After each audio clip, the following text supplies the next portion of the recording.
Hello friends, ತಮಗೆಲ್ಲರೂ ಕೂಡ ಜ್ಞಾನಕಾಶಿ ಅಕಾಡೆಮಿಗೆ ಸ್ವಾಗತ. ಈ ಒಂದು ಕ್ಲಾಸ್ನಲ್ಲಿ TT 2024 ಗಣಿತ ವಿಷಯಕ್ಕೆ ಸಂಬಂಧಿಸಿದ ಪೇಪರ್ 2ಕ್ಕೆ ಸಂಬಂಧಿಸಿದ ಪ್ರಶ್ನೆ ಪತ್ರಿಕೆಯನ್ನು ಡಿಸ್ಕಸ್ ಮಾಡ್ತಾ ಇದ್ವಿ. ಮುಂದುವರೆದು 11ನೇ ಪ್ರಶ್ನೆಯನ್ನು ಡಿಸ್ಕಸ್ ಮಾಡೋಣ. ಅದಕ್ಕೂ ಮುಂಚೆ ಈ ಚಾನಲ್ಗೆ ನೀವು ಯಾರಾದರೂ ಹೊಸಬರಾಗಿದ್ದರೆ ದಯವಿಟ್ಟು ನಮ್ಮ ಚಾನಲ್ಗೆ ಸಬ್ಸ್ಕ್ರೈಬ್ ಮಾಡ್ಕೊಳ್ಳಿ.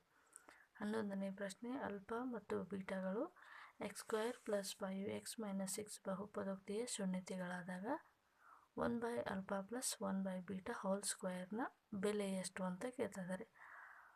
ಮೊದಲಿಗೆ ಇದರ ಶೂನ್ಯತೆಗಳು ತಂದಾಗ ಶೂನ್ಯತೆಯನ್ನು ಕಂಡುಹಿಡ್ಕೋಬೇಕು. ಈ ಒಂದು ಬಹುಪದೋಕ್ತಿಗೆ x² + 5x - 6 ಅಂತ ಇದೆ. x² 3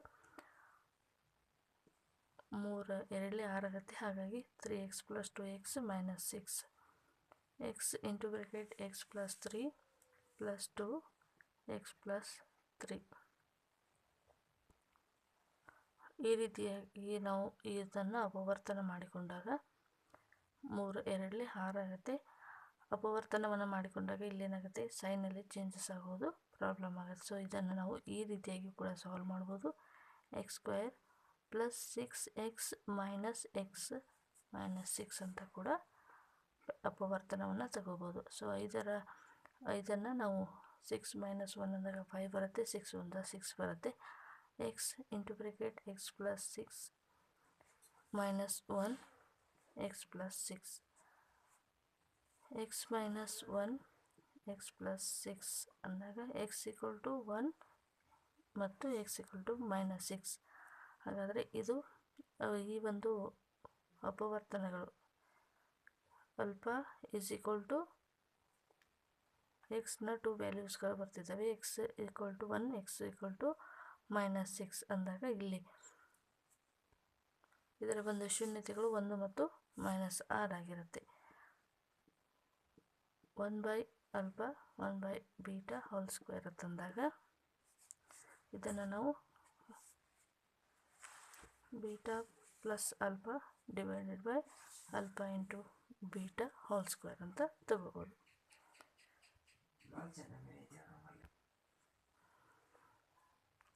ಬೀಟಾ ಅಂದರೆ 1, ಅಲ್ಫಾ ಅಂದರೆ 6 ಅಂತ ಕೂಡ ತಗೋಬೋದು. ಡಿವೈಡೆಡ್ ಬೈ -6 × 1 ಹೋಲ್ ಸ್ಕ್ವೇರ್ ತಂದಾಗ 5 ಡಿವೈಡೆಡ್ ಬೈ -6 - 5 ಹೋಲ್ ಸ್ಕ್ವೇರ್ ಆಗುತ್ತೆ. ಸೊ 25 ಡಿವೈಡೆಡ್ ಬೈ 36 ಅಂತ ನಮಗೆ ಈ ಒಂದು ಆನ್ಸರ್ ಸಿಗುತ್ತೆ. ಸೊ ಆಪ್ಷನ್ ನಂಬರ್ 2 ಇಲ್ಲಿ ಸರಿಯಾದ ಉತ್ತರ ಆಗಿರುತ್ತೆ. ಇದನ್ನು ಈ ರೀತಿಯಾಗಿ ಕೂಡ ಸಾಲ್ವ್ ಮಾಡ್ಬೋದು. ಅಥವಾ x² + 5x - 6 a = 1 ಆಗಿರುತ್ತೆ, b = 5 ಆಗಿರುತ್ತೆ, c = -6 ಆಗಿರುತ್ತೆ. ಇದನ್ನು ನಾವು ಶೋಧಕ ಡಿಸ್ಕ್ರಿಮಿನೆಂಟಿಂದ ಸಾಲ್ವ್ ಮಾಡೋದು. ಇದರ ಒಂದು ಶೂನ್ಯತೆಗಳ ಮೊತ್ತ ಏನಿದೆ ಸೂತ್ರ, ಶೂನ್ಯತೆಗಳ ಮೊತ್ತ -b/a -5/1. ಶೂನ್ಯತೆಗಳ ಗುಣಲಬ್ಧ c/a -6 divided by 1. ಇವಾಗ ಸೂತ್ರ ಏನಿದೆ 1/α + 1/β ಹೋಲ್ ಸ್ಕ್ವೇರ್ ಇದೆ. ಇದನ್ನು ನಾವು β × α ಡಿವೈಡೆಡ್ ಬೈ β + α × β ಹೋಲ್ ಸ್ಕ್ವೇರ್. ಇವಾಗ ಶೂನ್ಯತೆಗಳ ಮೊತ್ತ 25 ಆಗುತ್ತೆ. ಇದರ ವರ್ಗ 25. ಶೂನ್ಯತೆಗಳ ಗುಣಲಬ್ಧ 6 ಡಿವೈಡೆಡ್ ಬೈ 36. ಈ ರೀತಿಯಾಗಿ ಬೇರೆಯಾದ ಒಂದು ಪರ್ಯಾಯ ವಿಧಾನವನ್ನು ಕೂಡ ಅನುಸರಿಸಿ ಸಾಲ್ವ್ ಮಾಡ್ಬೋದು. 12ನೇ ಪ್ರಶ್ನೆ, n ಪದಗಳ ಒಂದು ಸಮಾಂತರ ಶ್ರೇಣಿಯಲ್ಲಿ ಕೊನೆಯ ಪದದಿಂದ ಮೂರನೇ ಪದವು 3n + 2 ಆದರೆ ಈ ಸಮಾಂತರ ಶ್ರೇಣಿಯ 5ನೇ ಪದ ಅಂತ ಕೇಳ್ತಾ ಇದ್ದಾರೆ. ಒಂದು ಸಮಾಂತರ ಶ್ರೇಣಿ ಇದೆ, ಅದನ್ನು ನಾವು T1 T2 T3 T4 T5 up to ಈ ಒಂದು ಸಮಾಂತರ ಶ್ರೇಣಿಯ ಕೊನೆಯಿಂದ ಮೂರನೇ ಪದ ಕೊಟ್ಟಿದ್ದಾರೆ. ಹಾಗಾಗಿ ಕೊನೆಯ ಪದ ಏನಾಗಿರುತ್ತೆ, Tn ಆಗಿರುತ್ತೆ. ಅದರ ಹಿಂದಿನ ಪದ ಏನಾಗಿರುತ್ತೆ, Tn - 1 ಆಗಿರುತ್ತೆ. ಅದರ ಹಿಂದಿನ ಪದ ಏನಾಗಿರುತ್ತೆ, Tn - 2 ಆಗಿರುತ್ತೆ. ಮತ್ತು ಸಮಾಂತರ ಶ್ರೇಣಿಯ ಕೊನೆಯಿಂದ ಮೂರನೇ ಪದ. ಓಕೆ, ಸಮಾಂತರ ಶ್ರೇಣಿಯ ಕೊನೆಯಿಂದ ಮೂರನೇ ಪದವನ್ನು ನಮಗೆ ಇಲ್ಲಿ ಕೊಟ್ಟಿದ್ದಾರೆ. ಹಾಗಾದರೆ ಈ ಒಂದು ಸಮಾಂತರ ಶ್ರೇಣಿಯ 5ನೇ ಪದವನ್ನು ಕೇಳ್ತಾ ಇದ್ದಾರೆ. ಸೊ ಇವಾಗ ಸಮಾಂತರ ಶ್ರೇಣಿಯ ಕೊನೆಯಿಂದ ಮೂರನೇ ಪದ ಅಂದಾಗ ಅದು Tn - 2 ಆಗಿರುತ್ತೆ. 3n+2 ಅಂತ ಆಗಿರುತ್ತೆ. ಸೊ ಇವಾಗ ಈ ಒಂದು ಸಮಾಂತರ ಶ್ರೇಣಿಯ 5ನೇ ಪದವನ್ನು ಕೇಳ್ತಾ ಇದ್ದಾರೆ. ನಮಗೆ T5 ಬರಬೇಕಾದ್ರೆ 5ನೇ ಪದ ಬೇಕಾದರೆ n=ಎಷ್ಟು ಹಾಕಬೇಕು? n=7 ಹಾಕಿದರೆ 5ನೇ ಪದ ನಮಗೆ ಸಿಗುತ್ತೆ. n=7 ಅಂದಾಗ ನಮಗೆ T5 ವ್ಯಾಲ್ಯೂ ಸಿಗುತ್ತೆ. ಸೊ 7 - 2 3 × 7 + 2 T5 ನಮಗೆ ಬೇಕಾಗಿರುವಂಥದ್ದು 5ನೇ ಪದ. ಹಾಗಾಗಿ n=7 ತಗೊಂಡ್ರೆ 7 - 2 ಅಂತ 5 ಬರುತ್ತೆ. 7 × 3 = 21, 21 + 2 ಅಂದಾಗ 23 ಬರುತ್ತೆ. ಹಾಗಾದರೆ ಈ ಒಂದು ಸಮಾಂತರ ಶ್ರೇಣಿಯ 5ನೇ ಪದ ಎಷ್ಟಪ್ಪ ಅಂದರೆ 23. ಆಪ್ಷನ್ 4 ಇಲ್ಲಿ ಸರಿಯಾದ ಉತ್ತರ ಆಗಿರುತ್ತೆ. 13ನೇ ಪ್ರಶ್ನೆ, cot 1 degree × cot 2 degree × cot 3 degree up to cot 89 ಡಿಗ್ರಿಯ ಬೆಲೆ ಎಷ್ಟು ಅಂತ ಇದೆ. ಆಪ್ಷನ್ 0 2 × √3 + 1, ಆಪ್ಷನ್ 3 √3 × 1 + √3, ಆಪ್ಷನ್ 4 1 ಅಂತ ಇದೆ. ಇದನ್ನು ಯಾವ ರೀತಿಯಾಗಿ ನಾವು ಸಾಲ್ವ್ ಮಾಡೋದು ಅಂತ ನೋಡೋದಾದರೆ, cot 1 degree × cot 2 degree × cot 3 degree.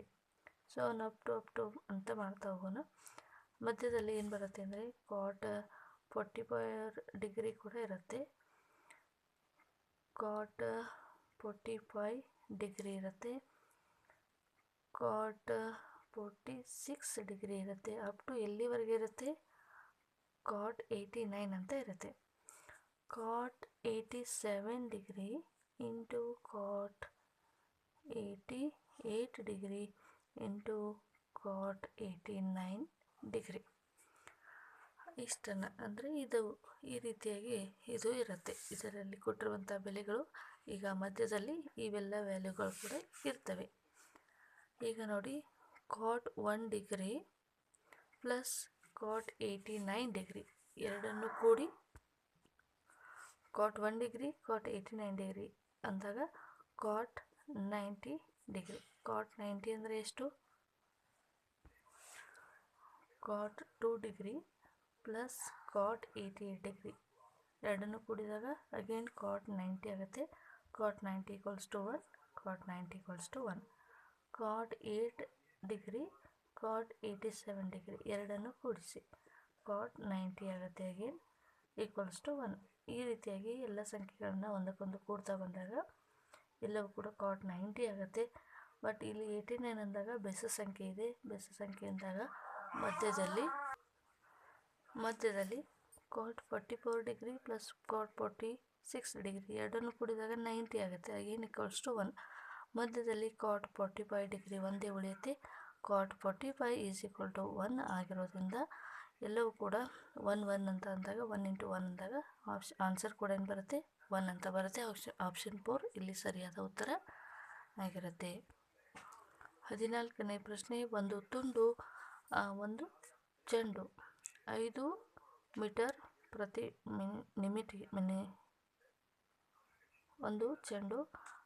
Metre ಪ್ರತಿ ಮಿನಿಟ್ಗೆ ವೇಗದಲ್ಲಿ ಕೆಳಗೆ ಬೀಳುವಾಗ ನೆಲದ ಮೇಲಿಂದ ನೋಡುತ್ತಿರುವ ವ್ಯಕ್ತಿಯಿಂದ ಚೆಂಡಿನ ಉನ್ನತ ಕೋನವು 15 ಡಿಗ್ರಿ, 8 ನಿಮಿಷಗಳ ನಂತರ ಉನ್ನತ ಕೋನವು 30 ಡಿಗ್ರಿ ಆಗುತ್ತದೆ. ಆದರೆ ಚೆಂಡು ನೆಲಕ್ಕೆ ತಲುಪಿದಾಗ ನೋಡುತ್ತಿರುವ ವ್ಯಕ್ತಿಯ ಪಾದದಿಂದ ಚೆಂಡಿಗೆ ಇರುವ ದೂರ ಎಷ್ಟು ಅಂತ ಪ್ರಶ್ನೆ ಇದೆ. ಸೊ ಆಪ್ಷನ್ಗಳು ಈ ರೀತಿಯಾಗಿದ್ದಾವೆ. ಒಂದು ಚೆಂಡು ಏನಪ್ಪ ಅಂದರೆ 5 ಮೀಟರ್ ಪ್ರತಿ ನಿಮಿಷಕ್ಕೆ 5 ಮೀಟರ್ ವೇಗದಲ್ಲಿ ಕೆಳಗೆ ಬೀಳ್ತಾ ಇದೆ.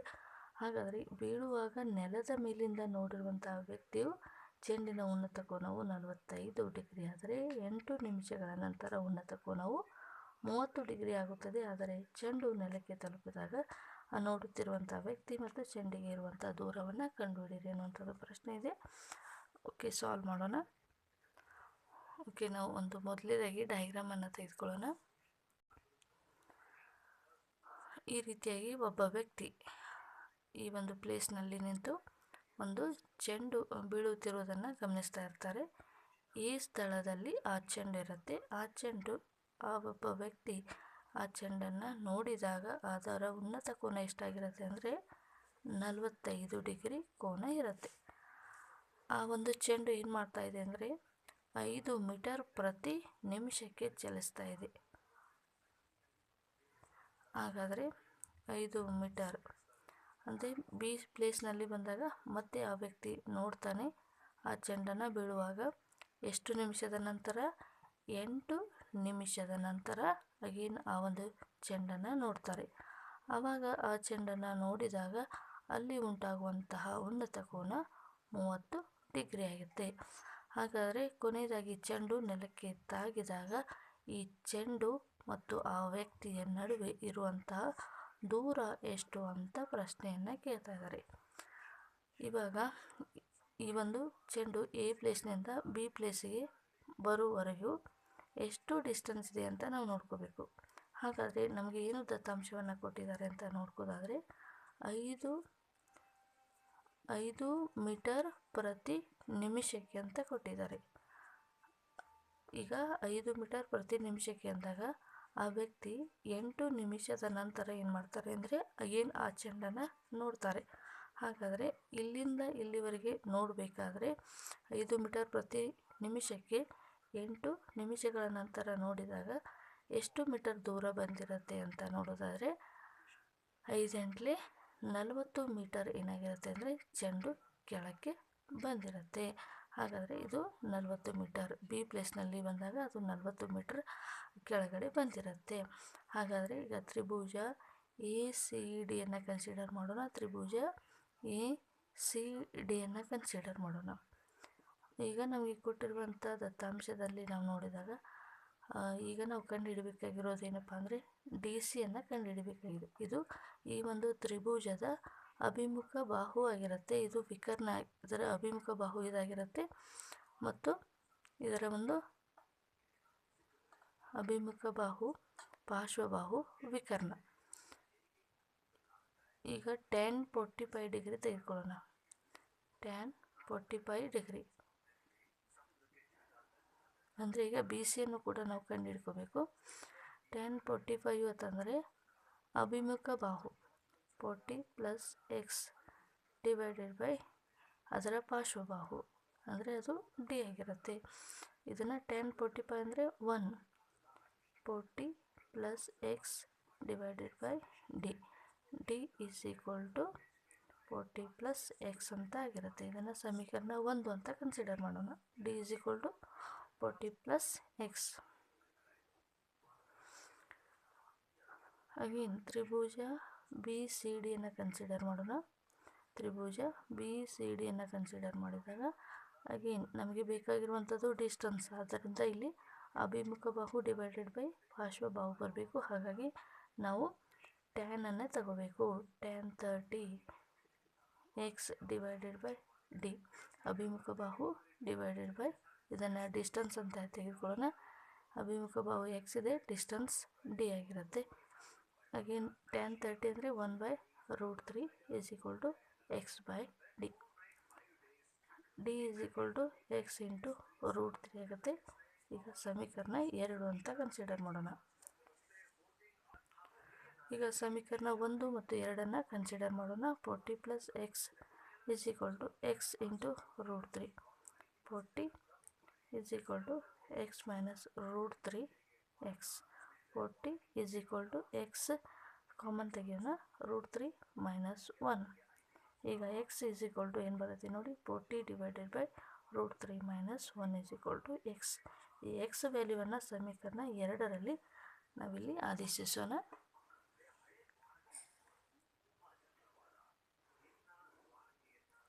40 ಡಿವೈಡೆಡ್ ಬೈ √3 - 1 ಇಂಟು x √3. ಈ ಎಕ್ಸನ್ನು ನಾವು ಇಲ್ಲೇ ಉಳಿಸೋಣ. ಉಳಿಸಿದಾಗ ಏನಾಗುತ್ತೆ, 40 divided by √3 - 1 into √3 equals to x ಅಂತ ಆಗುತ್ತೆ. ಸೊ ಇವಾಗ ಛೇದವನ್ನು ಅಕರ್ಣಿಕಾರಕಗೊಳಿಸೋಣ. 40 ಇಂಟು √3 ಡಿವೈಡೆಡ್ ಬೈ √3 - 1 ಅಂತ ಇದೆ. ಛೇದವನ್ನು ಅಕರ್ಣಿಕಾರಕಗೊಳಿಸಬೇಕಾದ್ರೆ √3 + 1 ಅಂತ ತಗೋಬೇಕು. √3 + 1 ಅಂತ ತಗೋಬೇಕು.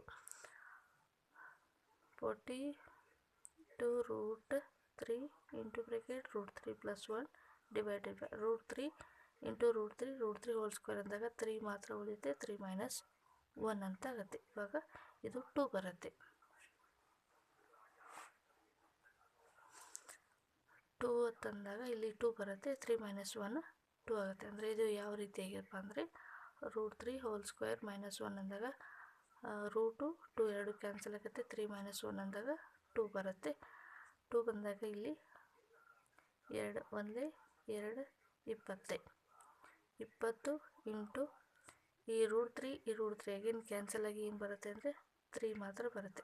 Same √3 whole square root cancel ಆಗಿ 3 ಬರುತ್ತೆ. ಹಾಗಾಗಿ 20 ಇಂಟು ಬ್ರ್ಯಾಕೆಟ್ 3 + √3 ಇದು ಆನ್ಸರ್ ಬರುತ್ತೆ. ಕೊನೆಯದಾಗಿ ಒಬ್ಬ ವ್ಯಕ್ತಿ ಆ ಚೆಂಡು ಚೆಂಡು ನೆಲಕ್ಕೆ ತಾಗಿದಾಗ ಆ ವ್ಯಕ್ತಿಯಿಂದ ಇರುವಂಥ ದೂರ ಎಷ್ಟಪ್ಪ ಅಂದರೆ 20 ಇಂಟು ಬ್ರ್ಯಾಕೆಟ್ 3 + √3 ಅನ್ನುವಂಥದ್ದು ಸರಿಯಾದ ಉತ್ತರ ಆಗಿರುತ್ತೆ.